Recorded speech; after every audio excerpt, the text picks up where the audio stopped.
Lord. நம்ம வந்து புனித பியோ அவரை பற்றி நிறையா நம்ம ஏற்கனவே வீடியோஸ் போட்டிருக்கோம்.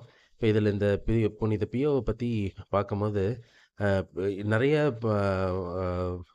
செயின்ஸ், அதாவது ஒரு குறிப்பிட்ட நம்பர் ஆஃப் செயின்ஸ்க்கு வந்து இந்த 5 திருக்காயங்கள் ஏற்பட்டிருக்கு.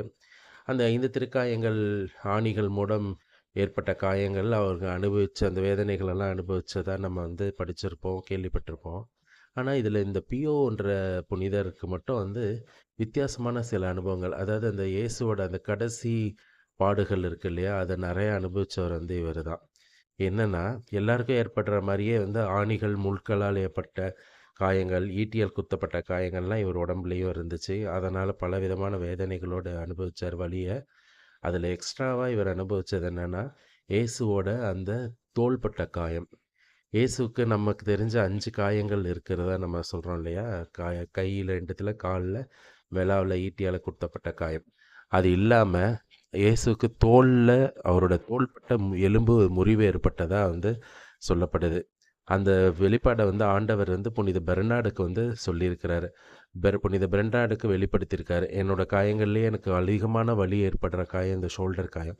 இந்த ஷோல்டர் காயத்தோட வேதனையை அனுபவித்தவர் வந்து இந்த புனித பியோ.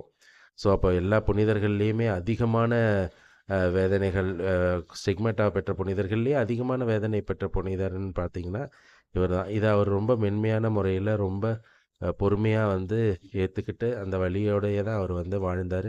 அவர் அந்த வலியோடு தான் ஞானஸ்தானம் பெற்றார். அந்த வலியோடு தான் வந்து அவர் பலவிதமான வேதனைகளை வந்து அனுபவிச்சார். நிறைய நன்மைகளையும் செஞ்சுட்டு இருந்தார்.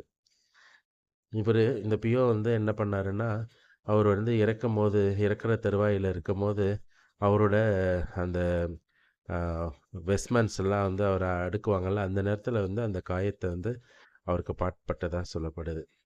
பேர்பட்ட ஒரு மகா பெரிய புனிதர் தான் வந்து புனித பியோ. ஸோ ஆண்டவருக்கு 5 காயங்களை விட முக்கியமான 6வது காயம் வந்து இந்த தோள்பட்ட காயம். Praise the Lord.